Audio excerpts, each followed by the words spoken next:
Welcome to Book Talk for Book Talk with Jack and Amy, a literary podcast where we deep dive into the writings of your favorite novels. During this season of Aquarius, we are hosting a book club while we prepare our literary analysis of Sarah J. Maas's A Court of Silver Flames. This is Jack. And I'm Amy. And each week we'll discuss one book from our Season of Aquarius book club roster. By using our literary background, we'll provide our flash analysis of each book, as well as discuss listener thoughts. This week we're discussing Blood and Brujas by Mikayla Hornedo. The views expressed by the hosts are entirely their own and in no way represent the thoughts or intentions of the original author. This podcast is a discussion shared to spark thought and conversation on the characters and themes of this novel. The interpretations presented in this podcast are just a few of many possibilities. Listeners are encouraged to read along and share their own analysis of the text. Though the hosts speak mostly within the constraints of this book, series spoilers may be discussed with or without warning. Explicit language, as well as themes of sex, violence, abuse, depression, self-harm, and death will recur throughout this podcast. Listener discretion is advised. If you're enjoying the podcast, please check out our Patreon for more exclusive content. You can find us at patreon.com/booktalkforbooktalk. We may be recording for Season of Aquarius, but we literally just entered Season of Sagittarius for when we're recording this. It's true. Amy is in Minnesota. I am in Kentucky. It is December 22nd. So if we sound different, if the video looks different, That's why. We're in the past. We're in a whole year behind. Yeah, crazy. It's crazy how close this year is to ending. No, yay. I don't know how I feel. Woohoo. Yeah, I mean, every year we're like, I hope next year's better. You know what? I know. Well, I'm worried because January is always something. Something always happens in January. Channy says it's going to be a good January for us. Okay, if you guys don't follow Channy Nicholas, and she has her app, Channy, the Channy app. She's an astrologer. She's one of my favorite astrologers. And every single week for like the last month, she keeps saying like Scorpio risings, don't overspend. Don't put money out there. Overdo it. And I just want to send her a note being like, when can I overspend? Because you keep telling me not to. And I really want to. Like, I just stop telling me not to spend money when all I want to now is to spend money. Yeah, I think I've been spending money, but I've definitely been spending less money than I would normally spend this time of year. We just need a wonderful woman to tell you to stop spending money because of your astrology sign for us to really pull back. That's not what we're here for. That is not what we're here for. We are here to discuss Blood and Brujas. So, hands up, tits up. I was practicing and now I forgot what the thing is, I came up with the first half, but I don't know when I'm coming up with the second half. So here we go. I understand why people like it. My writing preference, different. I was going to say, I'm full cave woman. My preference doesn't align. I don't want to say that because I don't want it to be like, that's because you don't like women, Jack. And I'm like, no, I was fine with that. It's writing style. Okay, you go. I appreciated the lesbian representation, or queer woman, but that's more words. So we're going to go with lesbian. You're like, I need to really sum this up in ways that, Yeah. I feel conflicted about structure. Yeah.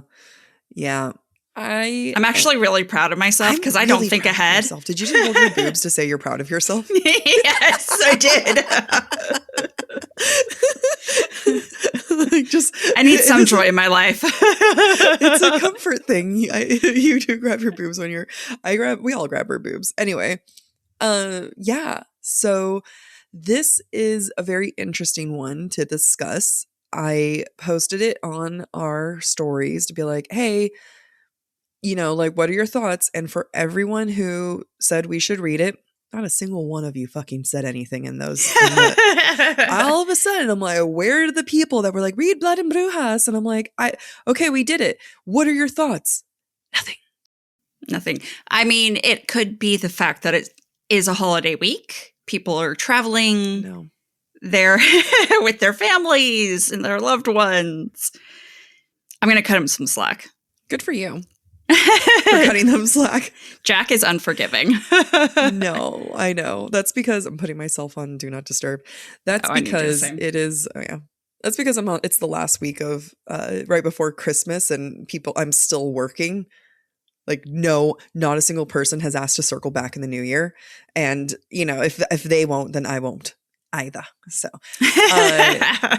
okay, let's start on some of the aspects that you and I really enjoyed. And for me personally, that was the world. I was like, oh, witches and vampires? Sign me the hell up. I really appreciated the unique take on when you kind of get vampires and witches. And I feel like even the fact that the witches drank blood, but different kinds of blood, I was like, this is different. I love seeing something new. Yeah, I completely agree. I feel like there was a lot of depth to the world, and it's obvious that there's more to the world than we've even seen at this point. And I did enjoy that. I enjoyed and I felt like in addition to that, layered on top of that, the political strife between the various states was well done. I think it's hard to do that well.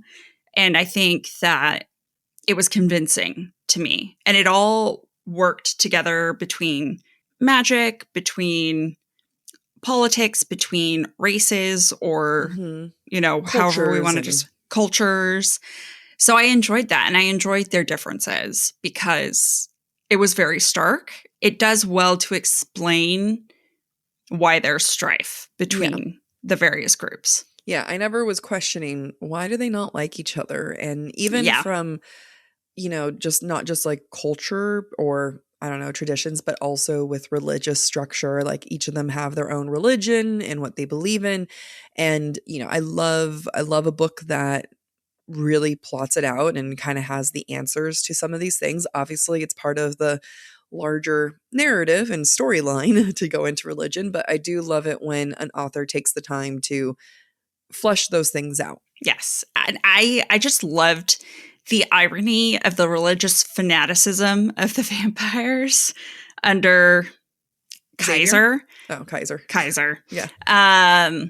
The irony of that was very humorous to me. Yeah. Because normally we get like non-religious vampire, or just like vampires being religious is funny because, right. Or their religion is always somewhat like satanic dark, where this wasn't necessarily the case. It was just a religion that worshipped a god or was a little bit idolatrous, whatever the case is. I thought that was well done. Yeah, I'm excited for us to get more. Do we get more into the religious side of it now?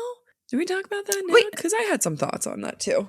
Yeah, let's do it if that's where we're going. Yeah, I like where she was going with religion, and obviously I felt like there was a lot of social commentary about women's rights and women's roles in society. Obviously, Daya comes from a matriarchal world where the women rule, men aren't really there. You kind of go outside just to have some babies and, you're all going to get daughters. Love it, appreciate it. And then you have Kaiser's world where women are not necessarily the women were still had high ranking positions though too. I thought he had like a female general. Right. Or Quinn or, non-binary, I think. I can't remember. Non-binary? I can't remember. Mm-hmm. Maybe not. Maybe they were female. The point being, but there were some conservative values. It's not that they can't have sex and they can't hold positions of power, but they can't wear revealing clothing and they must be submissive. Yeah. So this is where there was a line where it made me poke my head up. And there was something when I didn't like the way that Daya treated the wedding planner.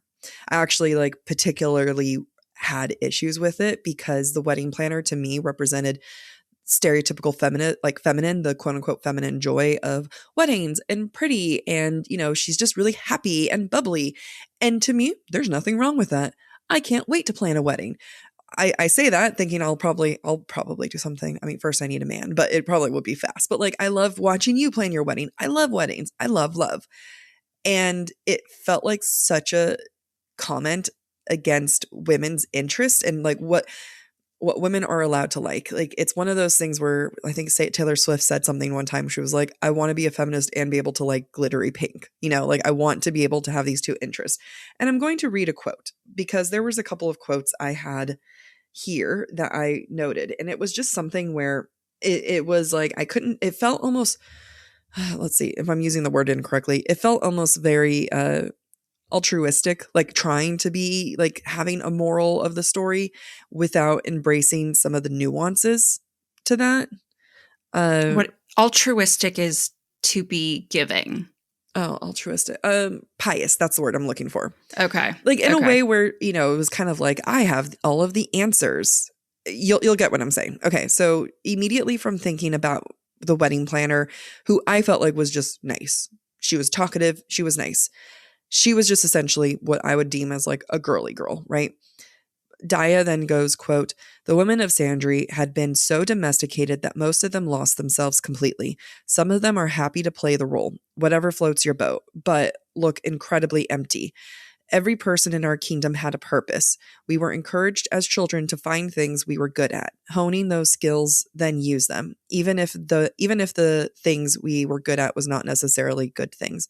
And this is where I have issues because if a woman wants to go and raise kids and, you know, have her partner go do their thing, it does not, like, that is a purpose. And to say that, you know, the women in our kingdom have a purpose, I found a lot of fault. And I couldn't tell if this was one of those moments where we're supposed to look at this and be like, oh, Daya, you've got some issues, you know, like you're feeling this way because you're trying to say you're just like justify reasons why your mother was a bad mother.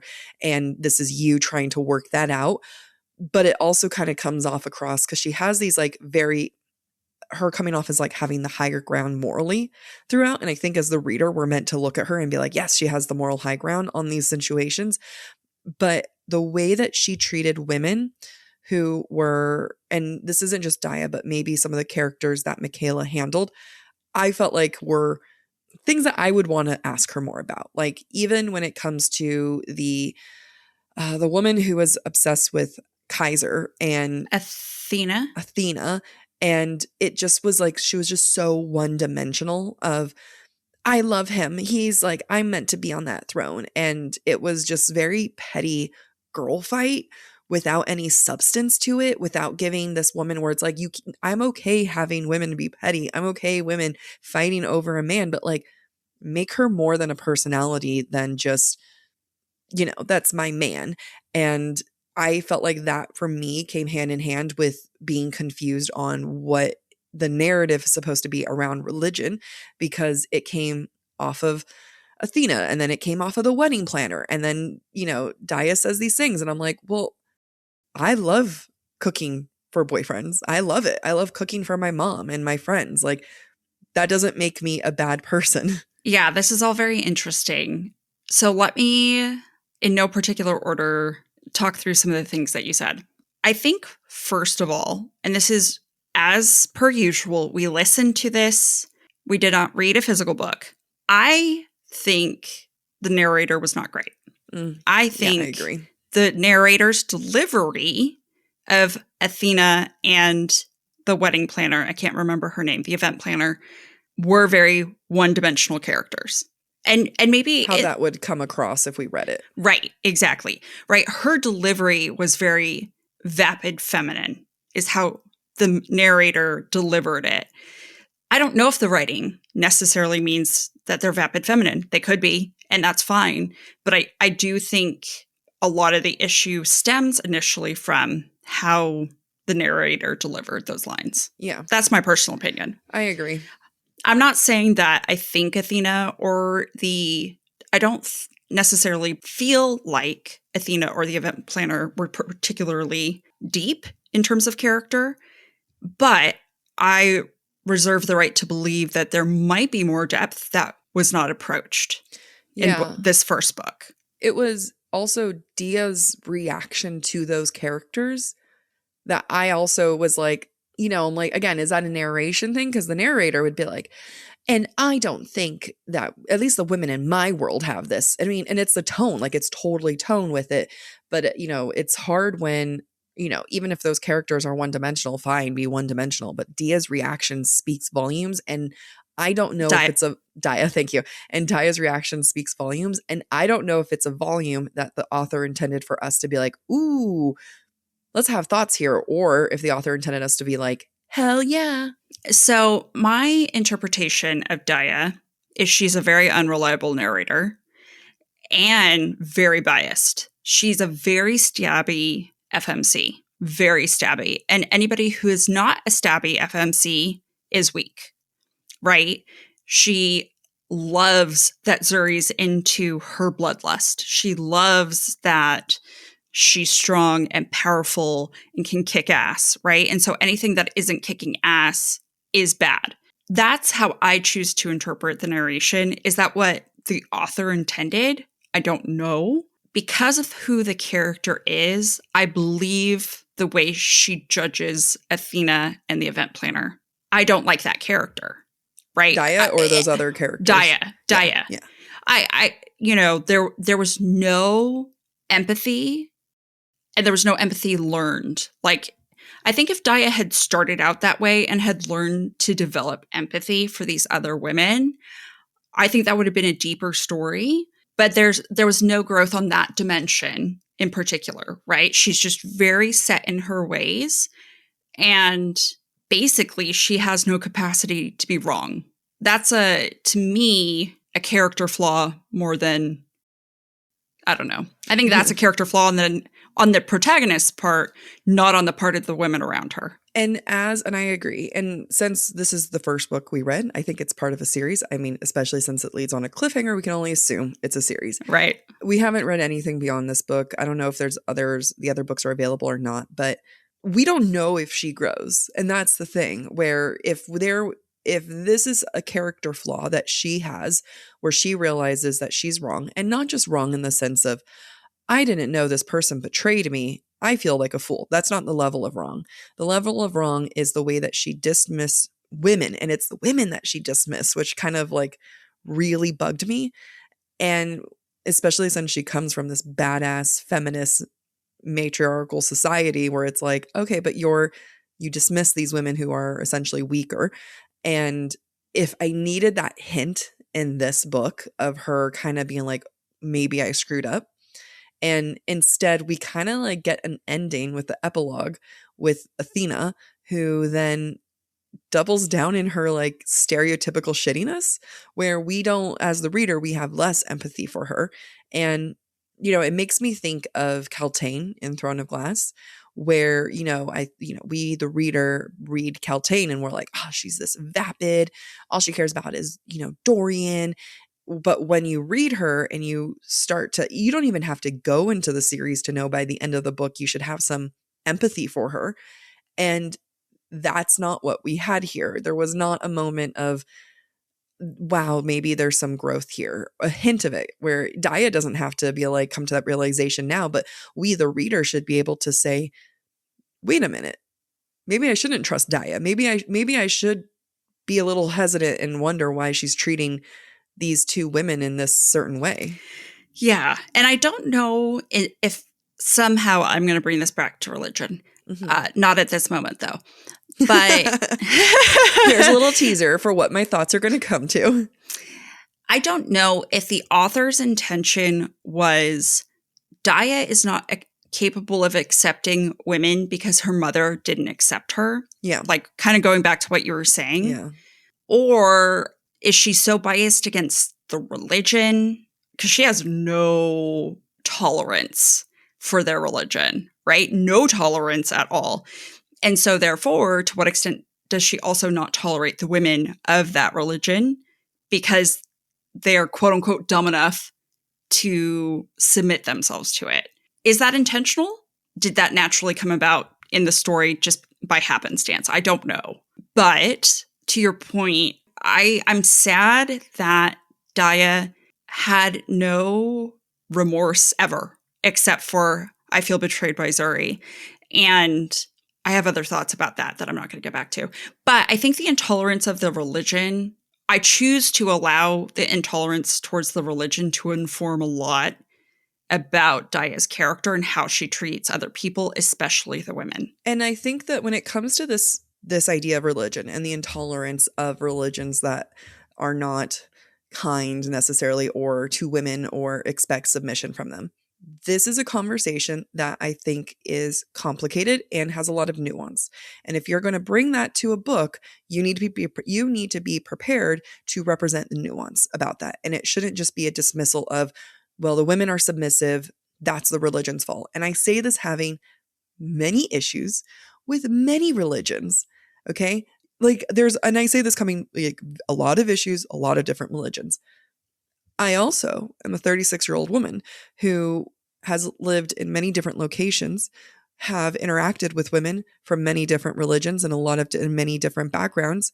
And for me to automatically dismiss something that they believe in and choose to follow a more conservative, quote unquote, traditional approach to life, I would be a bad feminist to say you can't do that, regardless of my personal feelings, regardless of me thinking, well, did you choose it or were you brought up in an environment that makes you feel like you have to choose it? And you then have to ask yourself, do I believe you as a woman have the capability to make that choice? But just because it's a choice I might not agree with, I can't automatically assume that you are ignorant and you're choosing poorly or you're just trapped in this religion. And that's like, again, there's nuance. There are people who I believe who are trapped within the culture that they were raised in and don't feel like they're able to branch out and, are stuck in this ongoing process or cycle. But then I also believe that there are women who are fully capable of making choices regardless of whether I like it or not. And that's what it comes down to in this world. I believe in religious freedom.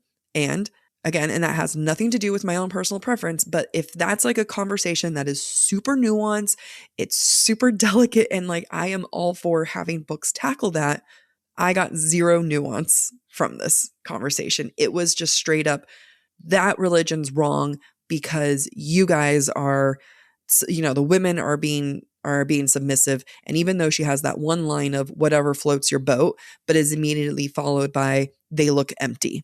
And it's such a dismissal of women being able to choose. And again, there's a lot of like, well, what about this? And then there's this. That's called nuance. There was zero of that. And you can't bring that conversation into a book and not follow that line, thought of process, if that makes sense.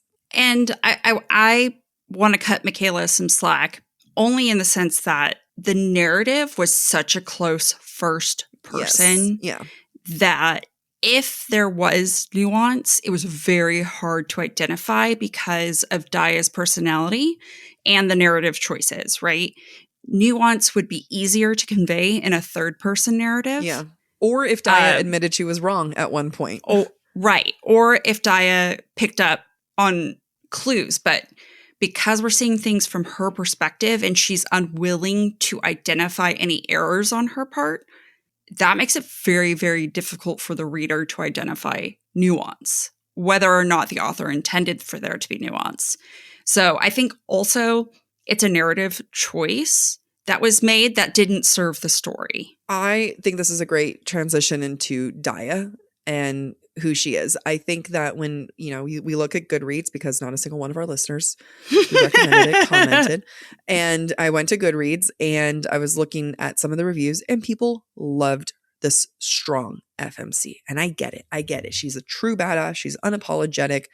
I love a woman in power, but like you've brought up, her strength and her, kind of thick head, like of like just being like so secure and so strong got in the way of some of these other things that if Mikayla was trying to portray and trying to get us to catch the strength of this female character and how clear her voice is. And this is a very clear voice. There was never a moment where I thought this is not very Daya of her. Like she was so strong in her voice and consistent to the point where I'm like, kind of like you're saying, I'm like, well, if there was anything else that I'm supposed to be catching, I can't catch it. Right, exactly. And I think, so in some ways, Daya made me think of Bryce from Crescent City. Now, Crescent City, there's lots of secrets, which is the reason for a third person narrative versus a first person. Same with Throne of Glass, right? With Selena, too many secrets. Compared to Feyre, who has no secrets. You get what you see. Right.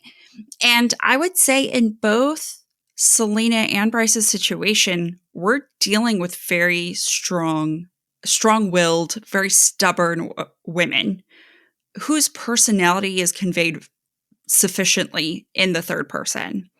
And I think this is a lesson for me that if I have a very strong, stubborn woman whose actions clearly convey their thoughts, first person might be too overpowering. Because at the end of the day, I felt like, good job for Mikayla. Daya is consistent. Daya is Daya. I know who she is. On the flip side, though, there are things that suffer in the story because it's only Daya's perspective. Yeah, absolutely. You don't get the nuance of like, what's someone else's reaction to Daya? Because if her processing other people's reactions is going to be through the lens of Daya. So every time that she thinks like, it's like, what am I supposed to do every single time where she gets an outfit and goes, my boobs look great. My boobs look awesome. I look incredible, which again, I love it. I love a confident FMC. But am I supposed to read this as a one-dimensional, confident FMC who is like, I look awesome and I am not apologetic? Or am I supposed to look at this as someone who didn't have a say on the scars on her body, who has had to hide her back and is only able to show off other sides of her body in order to distract from something else? You know what I mean? Like, what am I supposed to do with that? So versus third person, maybe we could get a little bit more of those insecurities without it coming from Daya. Right, because one of the things about Daya's perspective is she assigns meaning to everything she observes. So she assigns meaning to everybody's facial expression, to their reactions. And to what extent is that Daya's interpretation versus the author telling us what the other character's thinking? I don't know. I'm going to choose it to be the lens of this is Daya's interpretation of what is going on, because that's her character anyway, which means we can't, it's harder to tell how much she's unreliable. It's hard to tell what other characters are truly thinking. It's hard to tell, is her obsession with her looks overcompensation for the lack of engagement from her mother? You know, is it a coping mechanism for the brutality that she undergoes? It's kind of hard to tell, and I think it would be easier to tell had it been in third person, so that there was less was prescribed to what's going on around her, and we could see it from a slightly more objective point of view. Agreed. Completely agreed. It makes me want to know more about Daya, and I wish we had more point of views if we were going to get it. You know, other people's interpretation. And like you said, I think it's a good moment in writing where, and again, maybe this was in the book, if we'd read it, we would see those moments, but because we got a narrator who wasn't my favorite narrator, and who, when she spoke, she also did give people very distinct voices. And I don't really like the way that she portrayed Daya sometimes, where it was like, I don't know how, I'm like, what is this feeling? I'm like, I think it's just like, she made Daya sound way more cocky than she might have actually been. Yeah. And callous. Yeah, very callous. And again, not sure if that would come across in the writing, if that was even the author's intention. That's what the narrator portrayed. And I know that, like, I saw someone in Goodreads say, like, people aren't going to like it because she's not a likable character. And I'm like, I'm fine with unlikable characters. Or maybe this is the kind of unlikable that I found my limit, and this isn't like, you know, I don't want to be like, I'm okay with unlikable characters. The problem is Daya. No, like, maybe I'm the problem. Maybe this is the one where I like, this is an unlikable character that I just managed to not like. So I don't want to, like, you know, put this all on Daya. But for the most part, I haven't encountered an unlikable character that I can't find some kind of empathy towards. And there were a number of people on Goodreads who were like, yeah, she's unlikable. And I love it. Let a woman be an unlikable character, which, you know what? Maybe her unlikability, because I don't think she's meant to be written as a very likable character. I don't think she's meant to be written as like, everyone adores her. It's like she's a pill. Whether you can swallow it or not is up to you.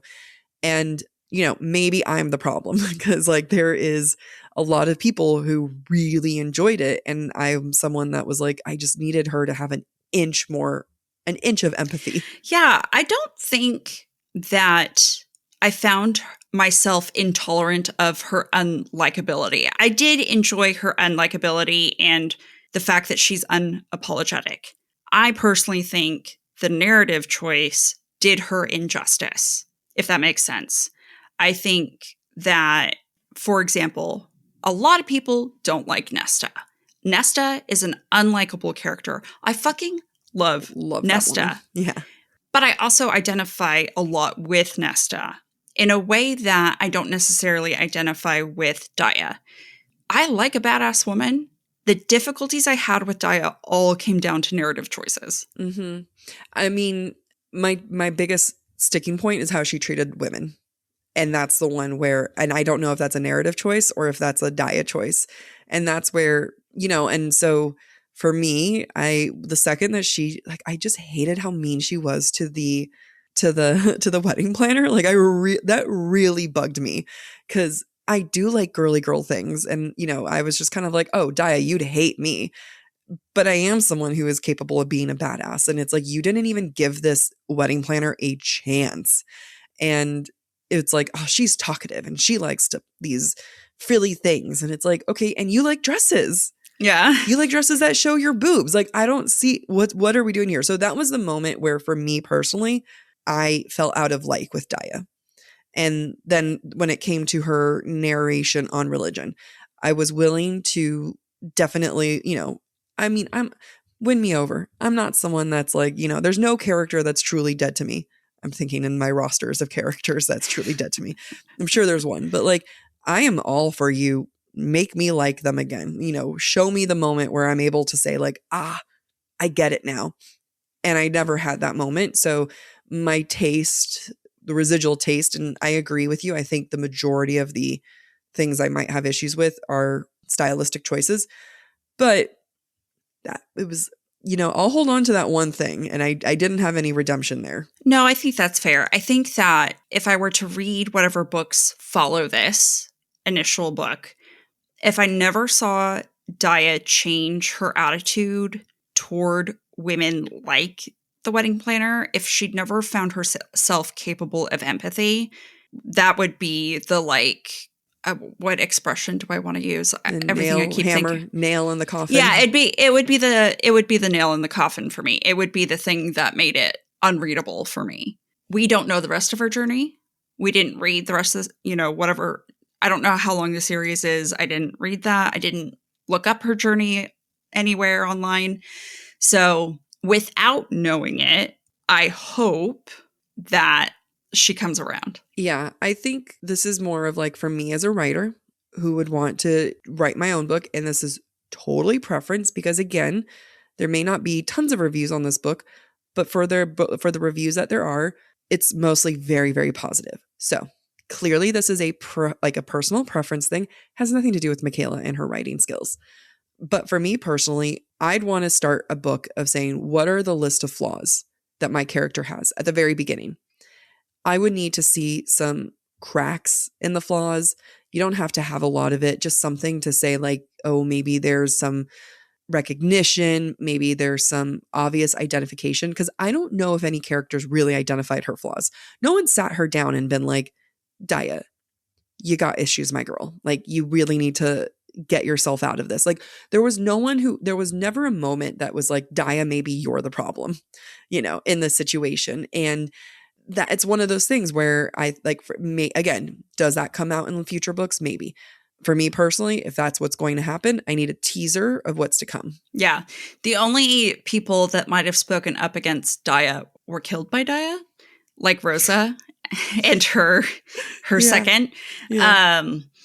So yeah, there wasn't any balance in that sense. it's hard for me to judge because I also understand there's only so much you can do in a first book. I don't know if this was Kayla's debut. Like, I don't know enough about it but let me look it up really fast. I know. Now I want to know. She might have been doing like 3 series at once. I think so. I'm seeing three different series that all started within a year of each other, and one of them, the second was Blood and Brujas. So the first one was The Sun and Storm that was published in May 2023. Right. After that was the next one, October 2023. And then timeline-wise, the next one is March 2024, which is Blood and Brujas. I think some of the flaws we see in Daya, to me, that's a new author thing. And I think that, you know, as Mikayla writes more, and honestly, different characters, it might play out completely differently, right? I think it's hard to tell, but it does feel like the first of few books. It reads like a debut, if that makes sense. I think, yeah, completely. Because the pacing of it was interesting because it wasn't until like 70 to 75% in when we got her mother betrayed her aspect and now she needs to go to war. And to me, that's a 50% thing when you're 50% in. And there seemed to have been a lot of time on just wedding planning, on just this back and forth of Kaiser and Ziri. And, you know, like there was no plot that was actually happening. So I didn't have anything to react to with Daya. There was the only thing that I was reacting to was what she was reacting to. And it was all surface level. So her surface level reaction makes me have a surface level reaction. The moment that I started having more empathy, more, I want to know more of what's going to happen, wasn't until her mother's betrayal. Then I was like, oh, this is a good twist. And structurally, when you write not every book has to be traditional like this, but you have the inciting incident, and then you have and then around 25% in, you really know what the hero's quest journey is. 50% in, you kind of have the, oh no, here's it throws a wrench into everything. And then by the end of it, you kind of have the climax and everything that builds up. And the climax that eventually gets there is the last chapter of what I would imagine to be the climax. So I think the pacing of it did Daya a disservice because my empathy for her didn't start until 75% in. And at that point, my taste in preference has already been kind of set. Yeah, it's interesting you bring that up because structurally, I felt like the betrayal of Rosa and her clan or tribe among the Brujas, that felt like a middle point to me, ish. And I honestly thought the mother's betrayal was the climax. And then I was like, why? There's still more book? So it either, to me, needed to come sooner or later. It didn't feel properly placed because you're right. I think that it was a turning point in the story in terms of investment. And I think if it had been closer to a 40%, 50% mark, the rest of it would have flowed properly. I think that the beginning, like you said, 50% could have been condensed. Yeah. Very much so. And especially where you have all of these things that are happening. And I'm going to bring in some secondary characters now, if you're okay with that. Yeah. And because I felt like it was a very rich secondary character world. I think that when you think about Ziri, when you think about Alex, I think that Mikayla's very... Axel, damn it. I feel like I got all the letters in there right now. I think Mikayla's really good at grounding those characters and making them very real for who they are. But for all the time that I had with Kaiser in the beginning, I wasn't fully convinced that he would be completely obsessed in love with her. He didn't show obsessive traits, and we also didn't get the scenes of Daya. I was like, I keep saying Day. Why am I saying Day? Because it's Daya. Yeah. Anyway, so there were times where she was like, I needed to get home. I wanted to portal home so I can hook up with Ziri. So I'm going to flirt with him for a couple days. And then I'm supposed to believe that those flirting for a couple days is the thing that makes him, obsessive and in love with her. I didn't get the friendship between them. And Kaiser was just an interesting one where I was like, I don't know where you land for me. Yeah, Kaiser was curious. It appears as if Daya's blood has addictive properties. Mm-hmm. Yeah, and she constantly was withholding from him until the last possible moment, right before he has a breaking point, right? I'm sure that's some form of torture. I agree there could have been more signs that he's obsessive, whether it's stalking, controlling, etc. But I can kind of understand how her attitude towards him created this vicious cycle that he finds himself in, if that makes sense. He also seems to be a fanatic religiously, which was kind of kept on the down low until the one epilogue. Scene.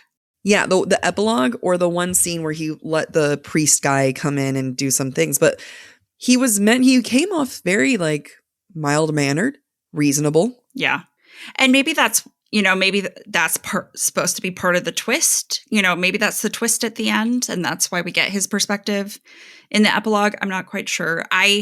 Compared to Axel, compared to Zuri, he felt the weakest of the three. Agreed. And again, this comes down to a point of view and perspective issue where we are in Daya's point of view and we are with her. So therefore, I don't know what's going on with him. So for me, when he's going down on her and Zuri's watching and Daya is like, oh, I can hear a heartbeat. Well, shouldn't he be able to hear a heartbeat also? And I know she says something like my moans are covering up. Well, how do you know? How is he not hearing a heartbeat also? If it was not in her point of view, maybe we would get something a little hint of him knowing that she's there and likes that he's, claiming Daya in front of her, and that it was one of those things where I'm like, well, what am I supposed to interpret in this moment? And, the times that he was siding with her mom. Yes, we got a point where he was arguing with her mom, but, I need more of these moments. And it was, he was just, we're not the only one. People on Goodreads were also saying the same thing, that Kaiser was not, they didn't feel like he was that developed. Yeah, I think part of that is, again, narrative choice in the sense that so much of his real personality and intentions are kept hidden until that epilogue. And I don't know if there were enough clues to... Yeah, Daya dismisses him. So we don't know anything. That's the thing. She dismisses him so much that we don't even get an inch of clues in there. Let's switch to some other characters that we did, I don't want to say did enjoy, but ones that we definitely felt like were flushed out. I think Zuri was a great example of a love interest, love the representation, love the spice scenes. I love that Zuri's into watching. I was like, okay, so when is her and Axel and when does all this happen? I want to see that scene.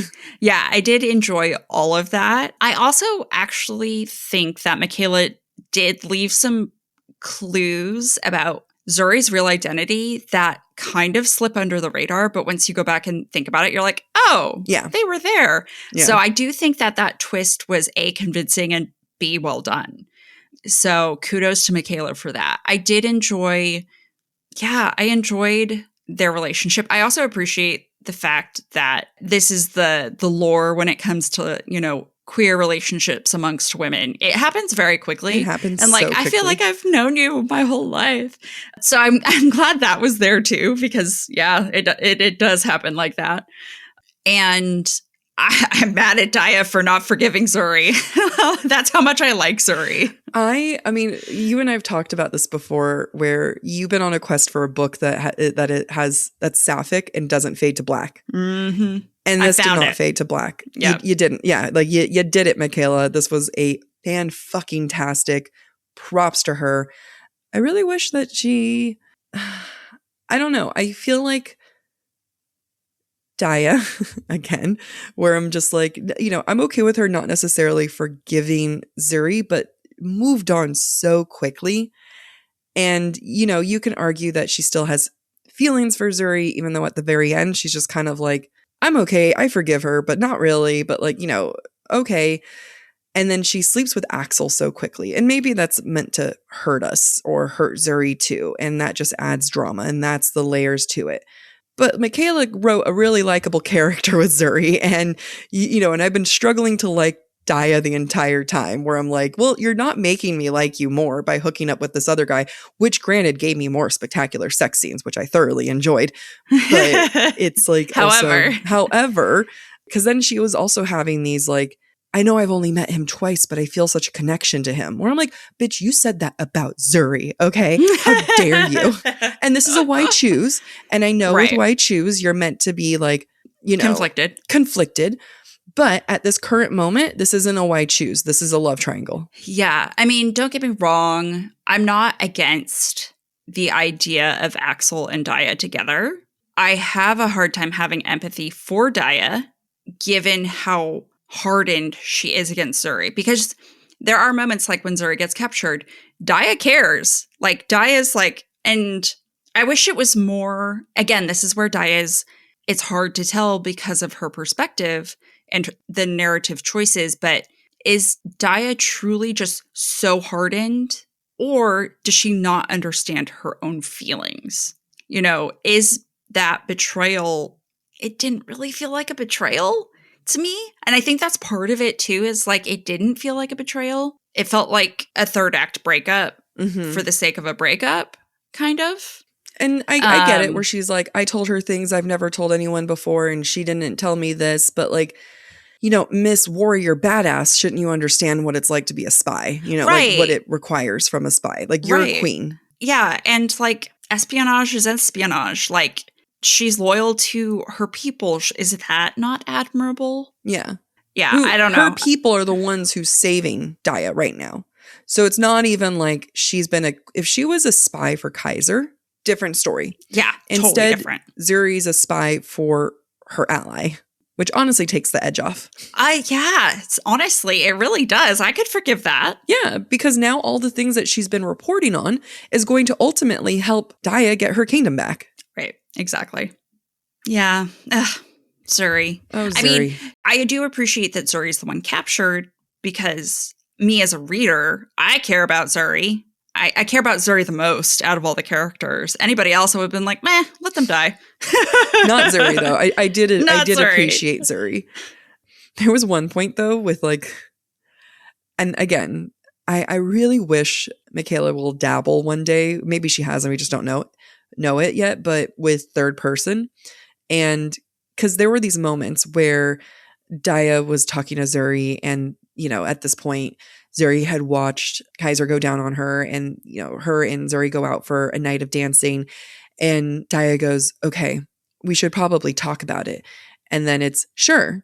And then they just start talking. And it's one of those moments where I was like, okay, like we're just, and I get the women are like willing to talk and stuff, but there wasn't Zuri lifted her head in confidence and said like what, you know, and confidently said, or like looked me head on, you know, and I don't think Daya would say those things, right? I don't think Daya would narratively look at someone and say, she looked at me with confidence in her eyes. She, you know, like those descriptors wouldn't make sense coming from Daya. Daya is a straight to the point person.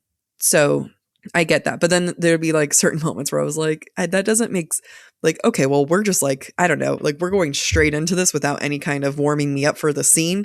And other things, I feel bad for Daya, but like for me just talking about her. But at one point they were like, we need to go find answers for the crystals. So they go to the library and they look at one book, and then they don't find the answers in one book. And Daya was like, we've been led on a wild goose chase. And I'm just like, you looked at one book. I don't think you would have done well in college, Daya. Like, it requires more than one book. Or the other one that cracked me up, Daya's like walking around, right? She's like, I'm not like, I'm a queen who can do whatever she wants. I'm going to go walk around this village. Oh no, a woman's getting assaulted right now. I'm going to come in and beat his ass. Hey woman, here's a knife. I'm going to show you how to hold a knife one time. And then I'm going to walk away saying, you get to keep the knife. It's okay. I showed you how to hold it one time. You're set and safe. And it's like, am I supposed to be laughing at Daya? Because I was. Like, I just thought that was the most, like, I was like, oh, so you don't think things through. Like, you're just giving a woman a knife, like this knife one time, granted to protect herself, but like, you're going to show her how to use it one time and think that that's going to be enough, you know, and just being like, wow. Because afterwards she was just kind of like, yeah, Good for I did me. that. Yeah, like I really did that. I saved it. And I was like, oh, this is hilarious. Like, you are so oblivious to everything going on around you. And then I was like, but are you oblivious? Or I was like, I don't know what's happening. She's very impulsive. The impulsivity comes through. Is she dumb? Yeah. I don't know. Yeah. I don't want to keep talking about all the things that I had preferences. I don't want to say issues, just personal preferences.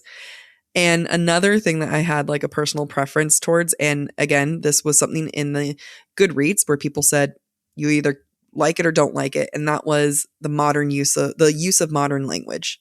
Mm. When Athena was like, baby, you know you want me. And I was like, nope, I can't do it. Another time, Daya said, like, Axel had his boner. And I was like, don't say boner. Like, this just, like, we're in another fantasy world. And some people in Goodreads, their review was, loved it. Loved that I couldn't, like, you know, they're not coming up with these weird terms, like, on my 12th year of living, you know, like, birthday, 12 years old. And I know there's people who really appreciate it. My personal preference, when someone says boner in a fantasy world, it's going to take me out. Or a badass. Like that was, she's like called herself a badass. Yeah. So this type of conversation always makes me think of Crescent City. And the reason why use of these words worked in Crescent City is because Crescent City was fantasy with cell phones. Whereas that's not this world, right? It didn't necessarily take me out of it. It's not my preference. I think that there wasn't enough modern anything else to make the language feel cohesive with the story. I think that, you know, they're in carriages, they're riding horses. Like if there was motorcycles, fine. You know, I could get on board, but there isn't. Feels very medieval. It feels very Renaissance, right? So it's a little harder to justify the modernity of the language with the rest of the setting. Yeah, when they're practicing with swords and then the FMC says, I've always prided myself on being a badass. And that's an actual quote. Give me a motorcycle. I like ground me in some kind of reality. But again, that is 100% a total preference thing. You said for you, it didn't take you out. And for a lot of people, it didn't take them out. For me personally, it really took me out. And that taught me something about me as a reader. And that's a me thing, not a Mikayla thing. Right.